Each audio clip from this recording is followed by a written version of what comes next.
Hello, everyone. This is another conference in the Tilt online training program, in which we are accompanied by Tania Monteiro from Productores Asociados. And she is a very experienced professional in the field of production of events, concerts, working with artists. And we will be talking in this conference about how she approaches the work of um, how she approaches working with artists, organizing these events, what aspects of production are important and relevant to the process. But first of all, I want to thank you, Tanya, for being here with us today. Thank you. And why don't you tell us a little bit about yourself and a little bit about Productores Asociados too? So we are a Portuguese company. We work mainly with Portuguese artists. So we try to do tours in Portugal with our main artists, and then we have some artists that we try to export to Europe and to the world, to trying to making tours around the world and to put the Portuguese music in the scene. So the project Productores Asociados, if I'm not mistaken, started in 2007. Is that right? Yes, yes, And since then, how have you seen any major changes in the different ways in which you could approach organizing a tour? Because in recent conferences, we were talking with different bookers who have been working for maybe over 30 years and have told us the major difference that social media, for example, yes. have marked in the organization of tours. So how's your vision about that?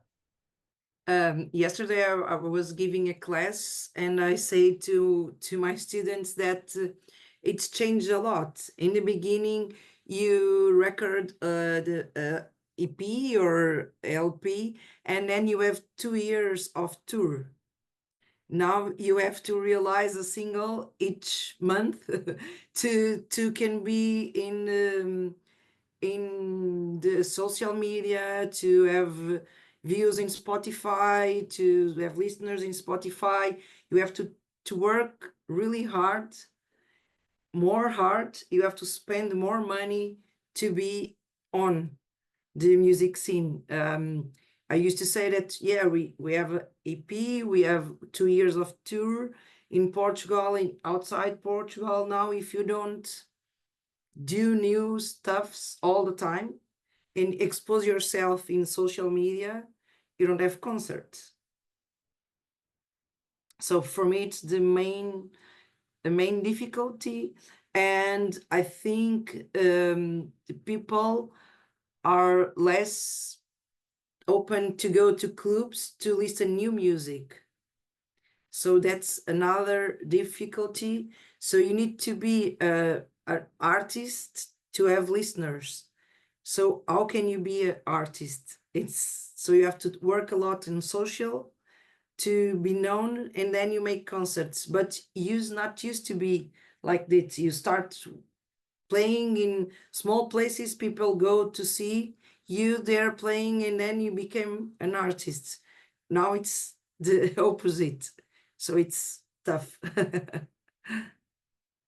Yes, that's sort of a new paradigm in the music industry, which is sort of this very new and unprecedented relevance of the algorithm Yeah, in how the music industry works, because now it seems to be all about visibility and promotion over the actual artistic work and the yeah. actual touring and live presentation of the music.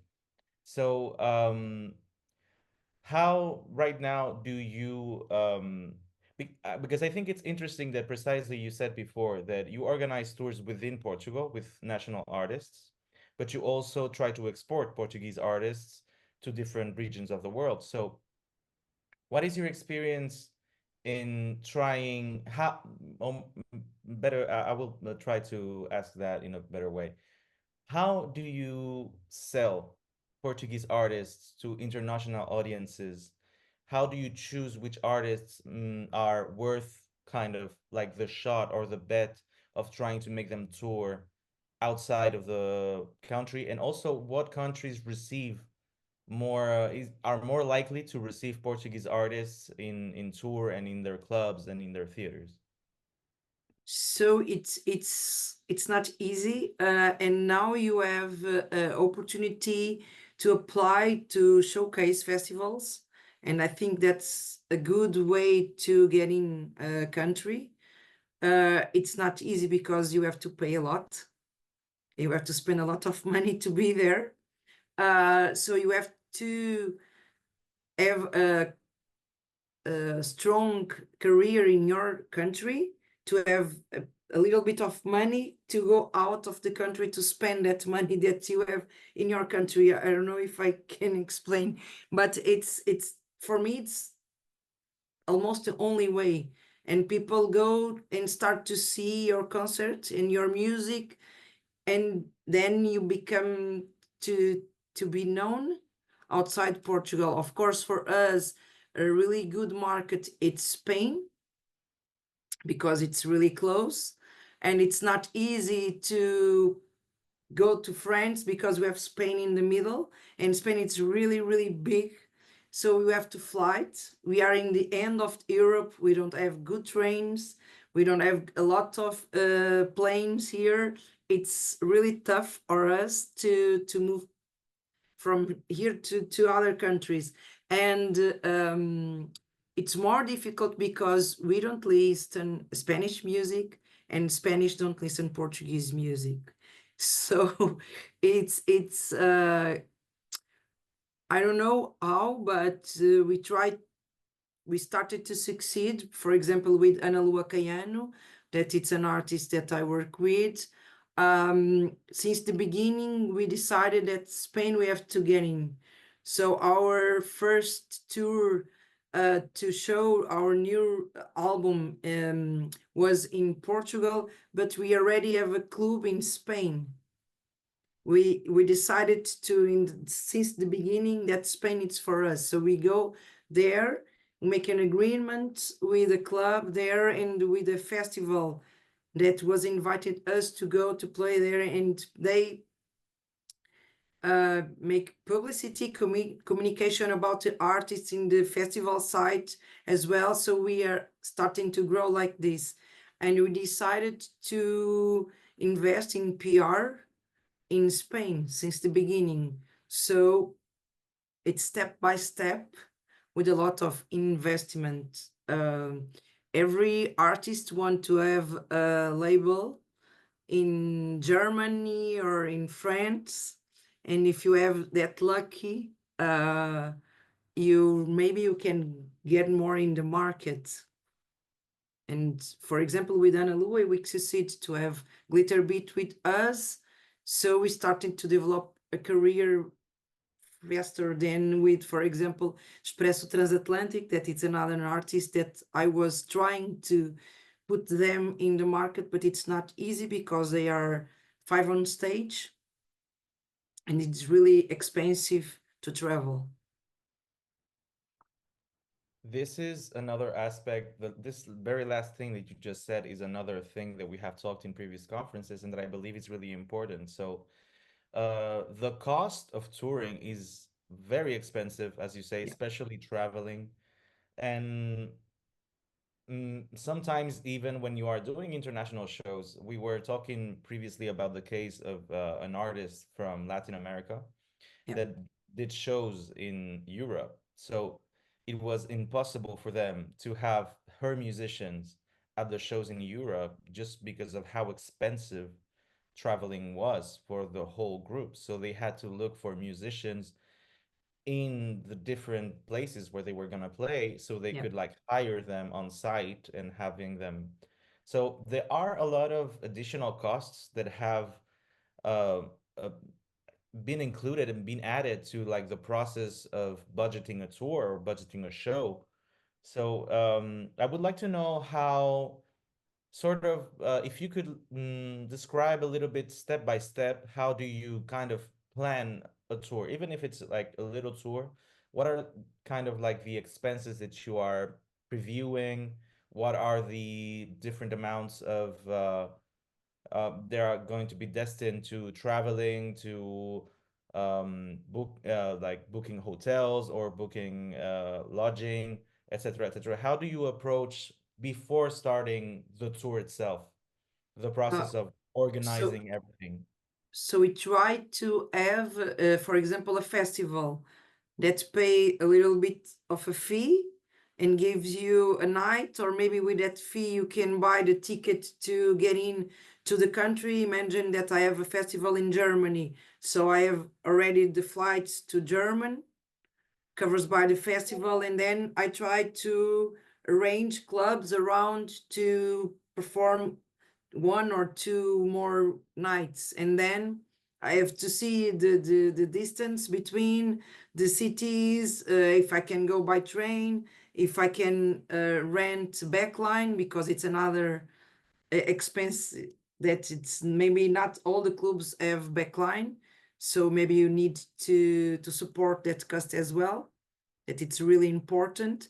Or you can, if you can go by train, it's easy because you can flight, you can travel with the instrument without paying. If you go by plane, you have to support extra charge, for example, for the guitars or something like that. So I think maybe the now it's not easy to make big tours. It's not possible, because how can you have an day off if you don't have money in your pocket? It's impossible, because the clubs are giving you the ticketing just or 300 euros, and you can, so it's impossible to survive. And a long time ago it's more easy because you can do a club and you can sell a lot of merchandising. And now without the people buying a lot of CDs or EPs, it's not easy to have that extra money to support sometimes the food or support the hotels. uh, so it's more difficult now. And also, I think, and this is something that is very controversial, but even some venues now charge a fee for the merchandise Yeah, that is sold on their premises, which is yeah. kind of strange. And this thing you're And there saying you have about, some festivals as well that save some money for your merchandising.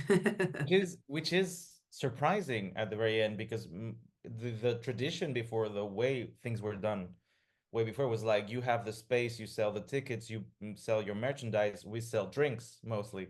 Yeah, And that has changed a lot. And another thing that you just said, which is like the high cost of touring, we are talking here about national artists from Portugal, maybe, which is, as you said, is a it's a very difficult situation, in the sense that is at one extreme of Europe, it's a small country, you have Spain in the middle, but this is a case that has extended to incredibly successful artists. I remember a couple of years ago, a band so famous as Animal Collective, for example, which are from the US, if I'm not mistaken, had to cancel a whole European tour because they would not see any money coming in from the tours, only expenses. And we are talking about maybe one of the most acclaimed bands of the 2000s.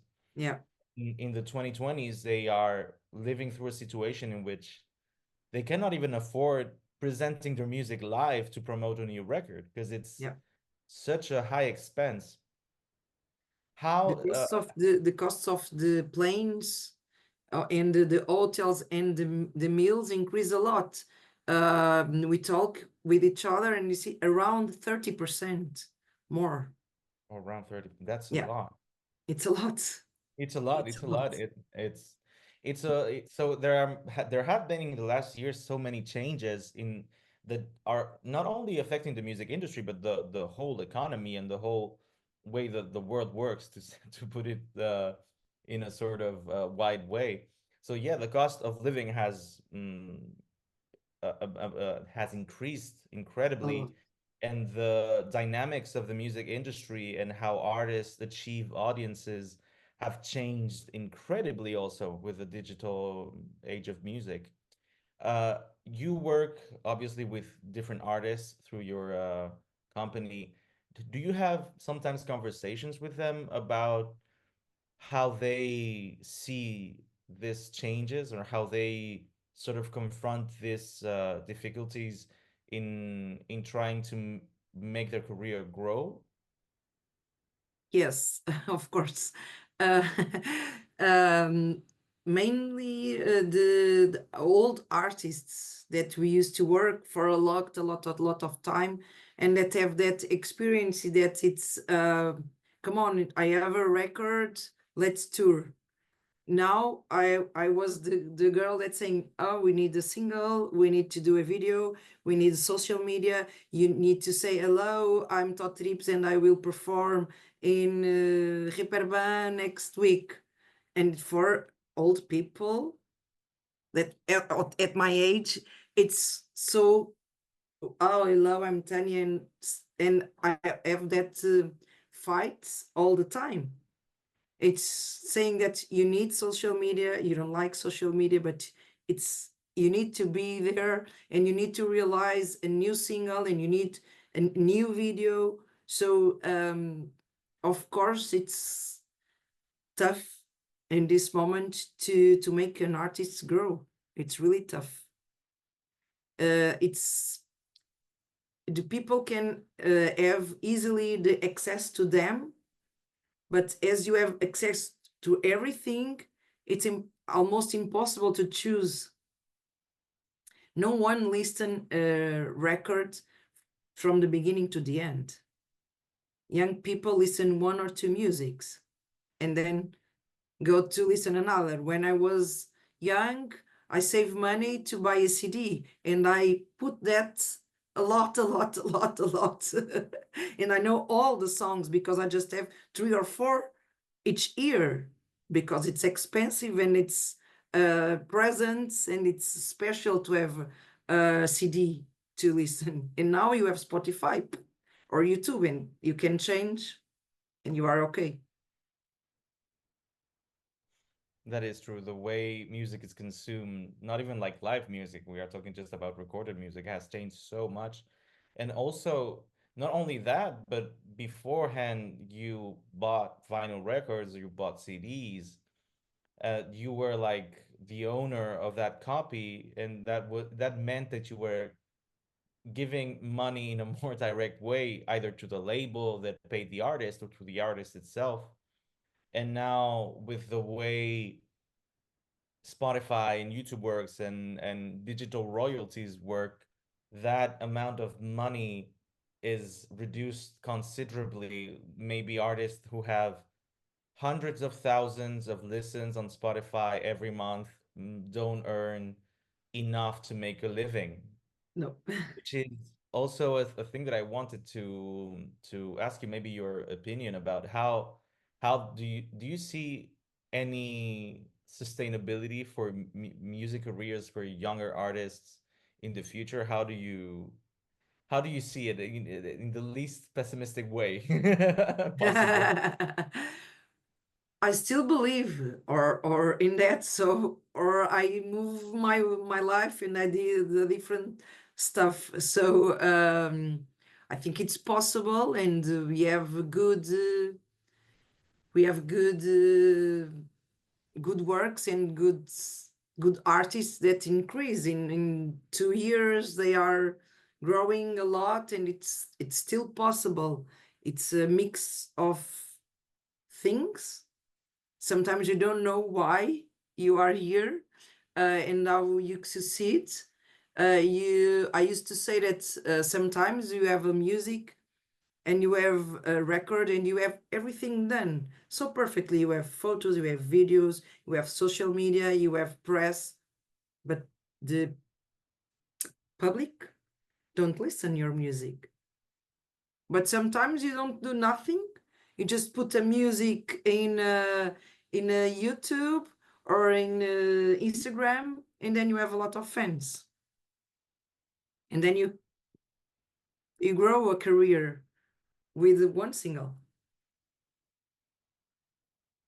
So it's you still have to believe. I think you have to be an artist that know really well what you want, to have the right image, to do what you feel, if it's for real and it's works for you as an artist.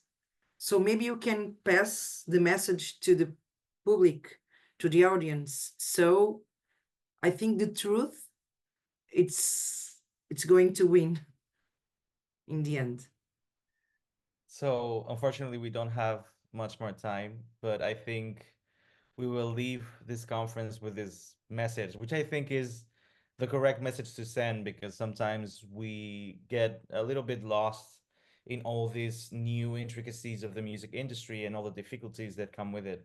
But I believe that sending the message that music can still have a place in culture and artists do still have an important place in society is a very good message. And I would like to close it like that. So thank you Okay. very much, Tania. Thank you. Thank This you. has been delightful, and thank you for sharing all your experience with us. And we'll see each other in Turin very soon. Okay. So Yeah. See you in Turin. See you in Turin.